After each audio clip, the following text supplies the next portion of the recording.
નમસ્કાર, હું છું ચિરાગ ગઢવી અને આપનું શ્રી સત્યપ્રકાશ વિદ્યાપીઠ યુટ્યુબ ચેનલમાં સ્વાગત છે. તો આજે ધોરણ 9 ના નેક્સ્ટ લેક્ચરની વાત કરીએ તો આપણે લાસ્ટ લેક્ચરની અંદર ચેપ્ટર 5 ચાલુ કર્યું હતું. એની અંદર આપણે યુક્લિડની ભૂમિતિનો ખ્યાલ મેળવ્યો હતો. એની થોડીક ઉપર ચડી માહિતી મેળવી લઈએ તો યુક્લિડની આ ચેપ્ટરની અંદર આપણે વાત કરી તો ખાસ કરીને ભૂમિતિ જે છે બે શબ્દનો બનેલો છે. જીઓમેટ્રી શબ્દ જે છે એ ગ્રીકના બે શબ્દનો બનેલો છે. એક તો જીઓ, બીજું મેટ્રી. એટલે જીઓ એટલે કે પૃથ્વી અને મેટ્રી એટલે કે નું માપન. એટલે જીઓમેટ્રી એટલે શું થશે તો કે પૃથ્વીનું માપન કરવું. એટલે સૌથી પહેલા જીઓમેટ્રી શબ્દ કોણે યુઝ કર્યો હતો તો કે થેલ્સ નામના ગણિતશાસ્ત્રીએ એનો ઉપયોગ કર્યો હતો. થેલ્સના શિષ્યનું નામ શું હતું તો કે પાયથાગોરસ હતું. એને જે સૂત્ર આપ્યું હતું, પાયથાગોરસે જે સૂત્ર આપ્યું હતું એ આપણે ઈસવીસન પૂર્વે 300 થી 500 થી 800 વચ્ચે, ઈસવીસન પૂર્વે 800 થી 500 વચ્ચે આપણે કયા સૂત્ર તરીકે ઓળખતા હતા? શુલ્કા સૂત્ર તરીકે ઓળખતા હતા. રેડી. એ પછી આપણે યુક્લિડ રિલેટેડ વાત કરી હતી કે યુક્લિડ ઇજિપ્તની એક સ્કૂલની અંદર ગણિત શિક્ષક તરીકે હતા અને એણે એલિમેન્ટ્સ નામનું એક પુસ્તક લખ્યું હતું ભૂમિતિ ઉપર, જેના 13 ચેપ્ટર હતા. અને ખાસ કરીને પહેલા ચેપ્ટરની અંદર એને મુખ્ય 23 વ્યાખ્યાઓ આપી હતી અને 5 પૂર્વધારણાઓ આપી હતી. 5 પૂર્વધારણા વિશે પણ આપણે ચર્ચા કરી ગયા છીએ. રેડી. પૂર્વધારણાઓ 5 ની જો વાત કરીએ તો એમાંની પહેલી પૂર્વધારણા હતી કે કોઈ બે બિંદુ માંથી પસાર થતી રેખા હંમેશા સીધી હોય. આ પહેલી પૂર્વધારણા હતી. બીજી પૂર્વધારણા અંદર એને કીધું કે જ્યારે પણ તમે શાંત રેખાને અનંત સુધી લંબાવી શકશો, શાંત રેખાને અનંત સુધી લંબાવી શકશો. આપણે આના રિલેટેડ પણ વાત કરી હતી. ત્રીજી જે છે એની અંદર આપણે જોયું કે ત્રિકોણના ત્રણેય ખૂણાના માપનો સરવાળો, ત્રિકોણના ત્રણેય ખૂણાના માપનો સરવાળો 180 થશે. અને બીજું આપણે જોયું કે કાટકોણ ત્રિકોણમાં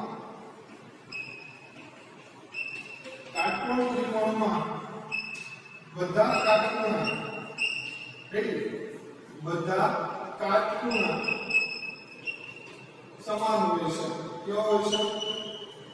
સમાન હોય છે. એની આપણે ડિટેલ મેળવી હતી.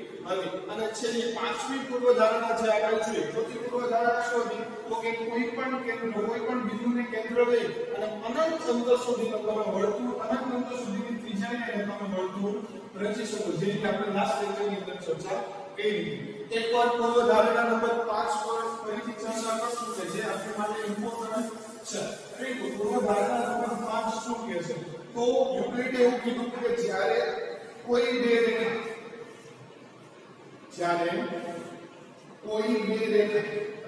રેખા નંબર 1 અને રેખા નંબર 2, જ્યારે કોઈ પણ બે રેખા માંથી પસાર થતી ત્રીજી રેખા દ્વારા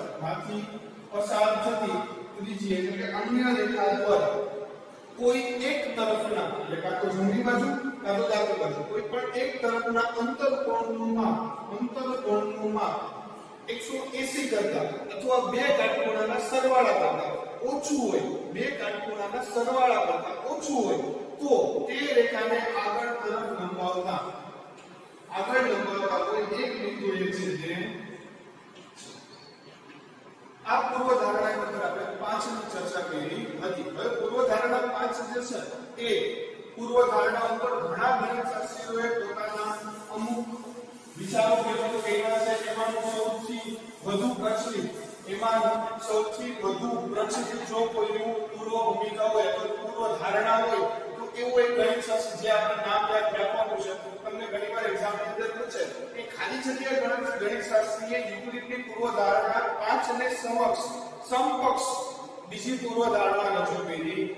તો એ ગણિતશાસ્ત્રી કોણ હતા? પ્લેફર. પ્લેફરે પૂર્વધારણા જે યુક્લિડની 5મા નંબરની પૂર્વધારણા છે, યુક્લિડની 5મા નંબરની પૂર્વધારણા છે એને સમકક્ષ એટલે કે એના જેવી એક પૂર્વધારણા સાબિત કરી હતી આઈપી. કોણે? પ્લેફરે. તો આપણે એક ગણિતશાસ્ત્રીનું નામ યાદ રાખવાનું છે. તો લાસ્ટ લેક્ચર સુધી આપણે અહીંયા સુધી વાત કરી હતી. હવે આજના લેક્ચર માટેના જે ટોપિક છે એની આપણે ચર્ચા કરશું.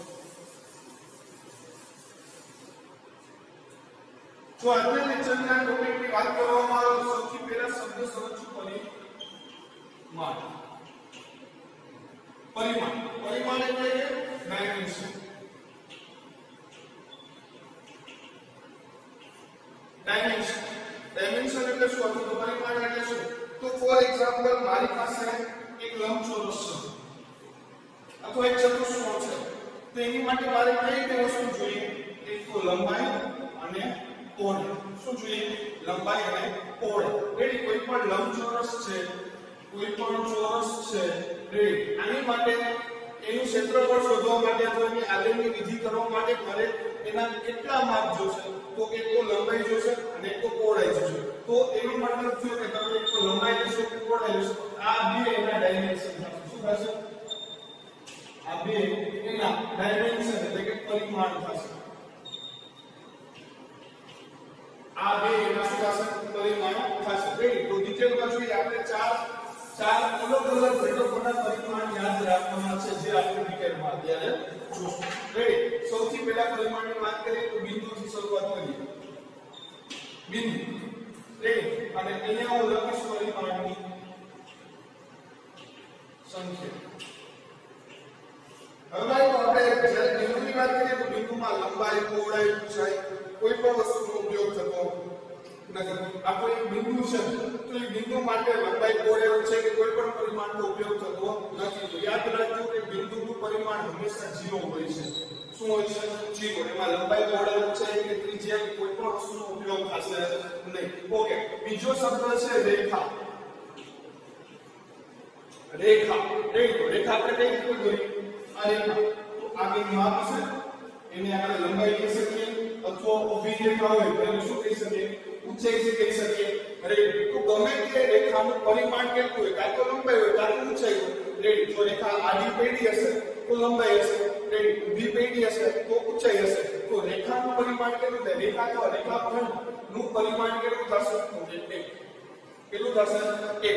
શું થશે? કાં તો તમે લંબાઈ લેશો કાં તો ઊંચાઈ. કાં તો તમે લંબાઈ લેશો ને કાં તો લેશો તમે ઊંચાઈ. ત્રીજો શબ્દ છે સપાટી. સપાટીનો ખ્યાલ આપણે કઈ રીતે જોશું જોઈએ? રેડી? સપાટીની જો તમે વાત કરો તો સપાટી એટલે શું? ફોર એક્ઝામ્પલ આ એક બોર્ડ છે તો એક સપાટી છે. રેડી? આપણા ઘરની કોઈ દીવાલ હોય તો સપાટી છે. હું કોઈ ફ્લોર ઉપર ઊભો છું તો આપણા માટે શું છે? સપાટી છે. તો સપાટી માપવા માટે આપણે કેટલી વસ્તુ જોઈએ? સપાટી એટલે કે કોઈ લંબચોરસ વસ્તુ અથવા કોઈ ચતુષ્કોણ. રેડી? બોર્ડનો આકાર કેવો છે? એક આ પ્રકારનો છે. તો આને શું કહેવાય? સપાટી. તો સપાટીનું માપ મેળવવું તો આપણે કેટલી વસ્તુ જોઈએ? એક તો લંબાઈ અને બીજું પહોળાઈ. રેડી? આ એની લંબાઈ અને આ એની પહોળાઈ. તો કાં તો તમારે લંબાઈની જરૂર પડશે કાં તો પહોળાઈની જરૂર પડશે. રેડી? તો સમતલ અથવા તો સપાટી માટે આપણે પરિમાણ કેટલા લેશું? 2. કયા? લંબાઈ અને પહોળાઈ. લંબાઈ અને પહોળાઈ. રેડી? અને ત્રીજી વસ્તુ આવશે ઘન. હવે ઘન એટલે શું જોઈએ? રેડી? ફોર એક્ઝામ્પલ એક દસ્તર છે એ ઘન છે. માનો કે આ લંબઘન હોય. લંબઘન એટલે કેવું થાય કે જેની લંબાઈ, પહોળાઈ અને ઊંચાઈ ત્રણેયના માપ કેવો હોય? અલગ અલગ. લંબઘન એટલે શું થશે? જેની લંબાઈ, પહોળાઈ અને ઊંચાઈ ત્રણેયના માપ કેવા હશે? અલગ અલગ. માનો કે તમે જે રૂમમાં બેઠા છો એ રૂમ એક પ્રકારે લંબઘન છે, જેમાં લંબાઈ હશે. રેડી? આ રૂમની જ આપણે વાત કરીએ, જે હું લેક્ચર લઉં છું એની વાત કરીએ તો અહીંયા લંબાઈ હશે. રેડી? એક પહોળાઈ હશે અને એક હશે ઊંચાઈ. રેડી? લંબાઈ, પહોળાઈ અને ઊંચાઈ. તો ઘન સપાટી હોય જ્યારે કોઈ ઘન હોય એના પરિમાણ કેટલા આવશે? 3 આવશે. કેટલા આવશે? 3. જેમાં લંબાઈ, પહોળાઈ અને ઊંચાઈ આ 3 પરિમાણનો ઉપયોગ થશે. એટલે જ્યારે પણ તમારે લંબઘનની કોઈ ઘન વસ્તુની જ્યારે કોઈ વસ્તુ ગોતવી હોય એટલે કે એનું ક્ષેત્ર ઘનફળ શોધવું હોય તો એની માટે તમને 3 ડાયમેન્શન જોશે, 3 પરિમાણ જોશે, તો તમે ગોતી શકશો. લંબાઈ, પહોળાઈ અને ઊંચાઈ. ક્લિયર થાય છે? બિંદુ માટે એક પણ પરિમાણ એટલે કે એક પણ ડાયમેન્શન ના હોય. રેખા માટે એક ડાયમેન્શન હોય, સપાટી માટે 2 ડાયમેન્શન હોય અને ઘન માટે 3 ડાયમેન્શન હોય, 3D ડાયમેન્શન હોય. ક્લિયર થાય છે? રેડી? નેક્સ્ટ ટોપિક ઉપર જશું. હવે યુક્લિડે અમુક વ્યાખ્યાઓ આપેલી છે જે આપણે જોવાની છે. યુક્લિડે અમુક વ્યાખ્યાઓ આપેલી છે જે આપણે જોવાની છે. ફોર એક્ઝામ્પલ પહેલી વ્યાખ્યા સમાંતર રેખા.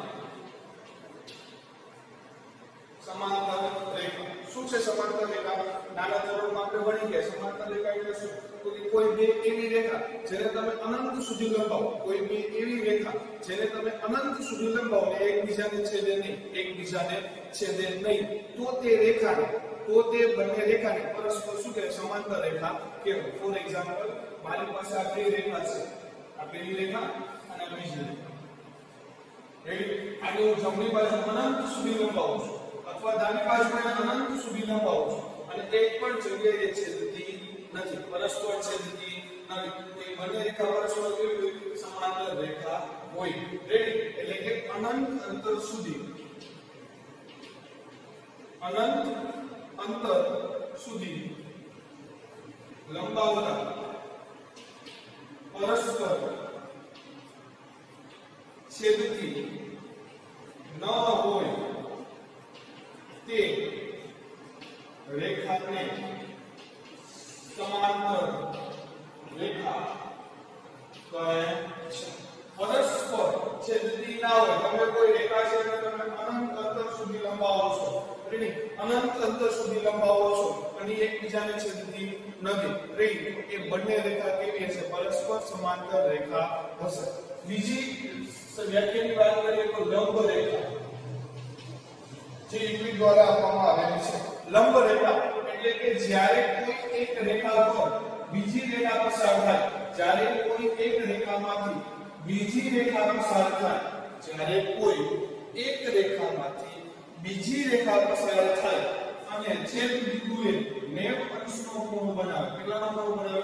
90 અંશનો, એટલે કે કાટખૂણો બનાવે, તો તે રેખા એકબીજાને લંબ હોય. રેડી? એક વસ્તુની વાત કરીએ, આને કઈ રીતે દર્શાવવા? તો કે ફોર એક્ઝામ્પલ, આ રેખા L1 છે, આ રેખા L2 છે, તો બંને પરસ્પર કેવી છે? સમાંતર. તો એનું આપણે એક ચિહ્ન યાદ રાખવાનું છે કે રેખા L1 સમાંતર રેખા L2. આ જે ઉભા રેખા જે છે એ ચિહ્ન હશે સમાંતર, કે રેખા L સમાંતર રેખા L2, L1 સમાંતર L2. તો તમે ત્યારે તમને આ રીતે દર્શાવેલું હોય તો તમને ખ્યાલ આવવો જોઈએ કે બંને રેખા પરસ્પર કેવી છે?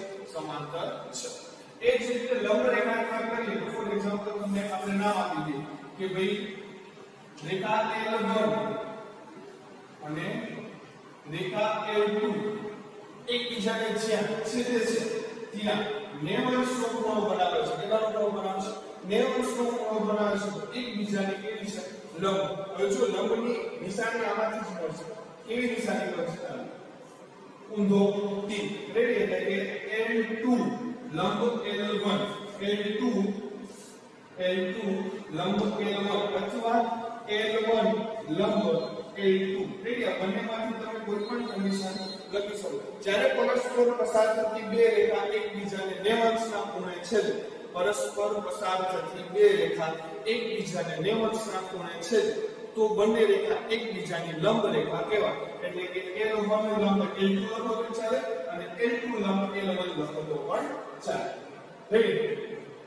નેક્સ્ટ આપણે જે વાત કરવાની છે કે યુક્લિડમાં મેં તમને કીધું હતું કે જ્યારે આપણે ભૂમિતિની વાત કરી ત્યારે બે પ્રકારની ભૂમિતિ બેઝિકલી જોવા મળે છે. કેટલા પ્રકારની? બે પ્રકારની. એક તો યુક્લિડની અને બીજી નોન યુક્લિડની.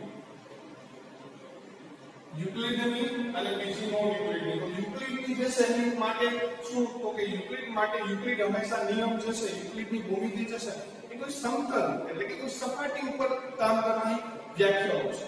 રેડી? કે તમે કોઈ ત્રિકોણ લ્યો છો કે સમતલમાં ત્રિકોણ છે તો જેના ખૂણાનો સરવાળો 90 અંશ થશે.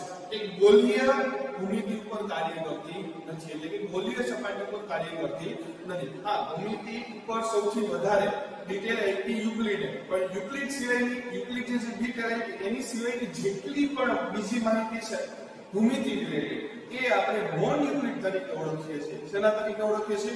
નોન યુક્લિડ તરીકે ઓળખીએ છીએ. હવે નોન યુક્લિડ એટલે શું? તો કે નોન યુક્લિડ એટલે કે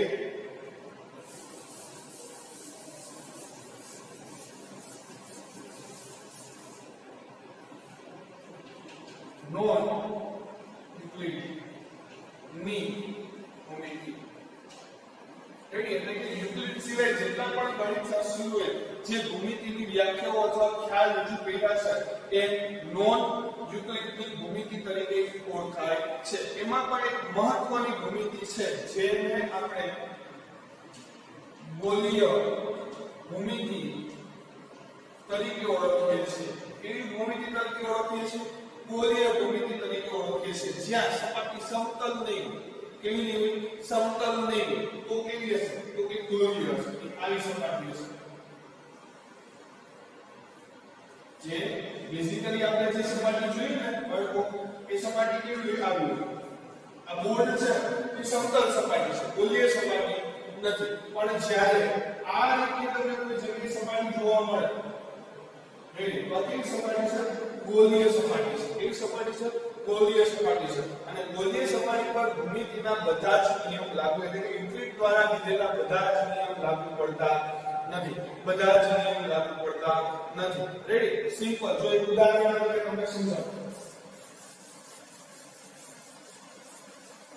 સમતલની ભૂમિતિનો એક નિયમ છે, એટલે કે યુક્લિડની ભૂમિતિનો એક નિયમ છે કે ત્રિકોણના ત્રણેય ખૂણાના માપનો સરવાળો 180 અંશ મળે છે. રેડી, યુક્લિડની સમતલીય એટલે કે સમતલીય ભૂમિતિ માટે એક નિયમ છે કે કાટકોણ ત્રિકોણ હોય કે કોઈ પણ ત્રિકોણ, લઘુકોણ હોય, ગુરુકોણ હોય, કાટકોણ હોય, સમબાજુ હોય, વિષમબાજુ હોય, રેડી, કોઈ પણ પ્રકારનો ત્રિકોણ હોય, એના ત્રણેય ખૂણાના માપનો સરવાળો તમને કેવો મળે છે?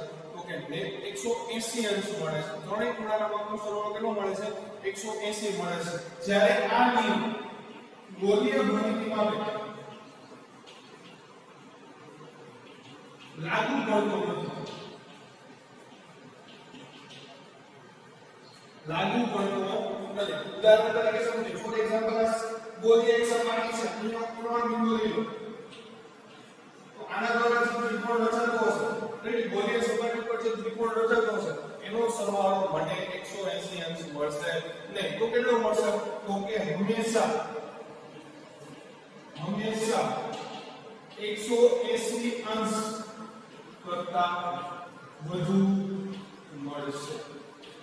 રેડી, 180 અંશ કરતા વધુ મળશે. કેટલો વધારે મળશે? ગોલીય સપાટી પર આધાર રાખે છે.